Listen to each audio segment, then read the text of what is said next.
Welcome to SK குக்கிங்க. இன்றைக்கி ஒரு சூப்பரான மீன் குழம்பு தாங்க பார்க்க போகிறோம். அதுவும் செட்டிநாடு மீன் குழம்புங்க. எப்படி பண்ணலான்றதை பார்க்கலாம் வாங்க. அதுக்கு ஒரு கடாயில் நல்லெண்ணெய் ஆட் பண்ணியிருக்கேங்க. இதில் வந்துட்டு சின்ன வெங்காயம் தாங்க முழுக்க நான் சேர்த்துருக்கேன்.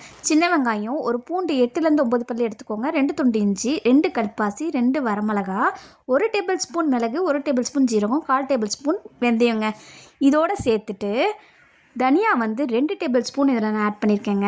ஒரு கொத்து கருவேப்பிலையும் இதில் ஆட் பண்ணி, தக்காளி ஒரு 4 தக்காளி எடுத்துருக்கேங்க. அதில் 3 தக்காளி இதில் கட் பண்ணி போட்டிருக்கேன். இது நல்லா வதக்கிக்கோங்க. வதக்கி ஆற வச்சு அரைச்சி எடுத்து வச்சுக்கோங்க. இன்னொரு பாத்திரத்தில் ஒரு சட்டியை வச்சுட்டு இதுலேயும் கொஞ்சம் எண்ணெய் ஊற்றிக்கோங்க. நல்லெண்ணெய் தாங்க முழுக்க இதில் யூஸ் பண்ணுறேன். இதில் கடுகு உளுந்த பருப்பு போட்டு தாளிச்சிக்கோங்க.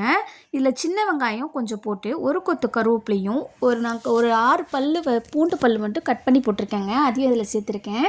ஒரு தக்காளி பழத்தை இதில் கட் பண்ணி போட்டிருக்கேன். இதையும் போட்டு நல்லா வதக்கிக்கோங்க. மீன் குழம்புக்கு தேவையான சால்ட்டும் இதில் நம்ம சேர்த்துக்கலாங்க. சேர்த்ததுக்கப்புறம் இதை நல்லா வதக்கிக்கோங்க.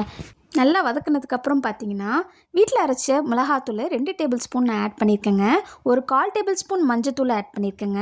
இதுக்கு கொஞ்சம் தண்ணி ஊற்றி நல்லா கொதி விட்டுருங்க. ஒரு பெரிய நெல்லிக்காய் சைஸ் அளவு நான் புளி ஊற வச்சு எடுத்துருக்கேங்க. அதை நான் கரைச்சி இதில் சேர்த்துக்கிறேங்க. இதை மூடி போட்டு அப்படியே விட்டுருங்க. கொஞ்சம் புளியோடு சேர்ந்து நல்லா குழம்பு கொதித்து வரட்டுங்க.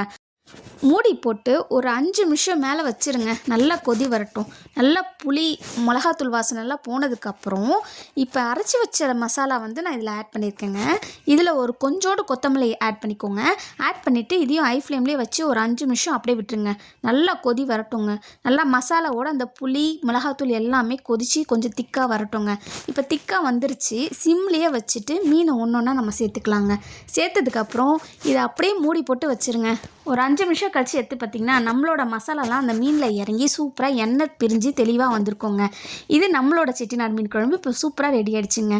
இப்போ மேலாப்பில் தூவி கொத்தமல்லி தூவி இறக்கி விட்டு சாப்பாடில் போட்டு சாப்பிட்டிங்கன்னா நம்மளோட செட்டிநாடு மீன் குழம்பு சூப்பராக ரெடி ஆகிடுச்சு. இந்த வீடியோ பிடிச்சுன்னா லைக் பண்ணுங்கள், ஷேர் பண்ணுங்கள், கமெண்ட் பண்ணுங்கள், சப்ஸ்கிரைப் பண்ணுங்கள்.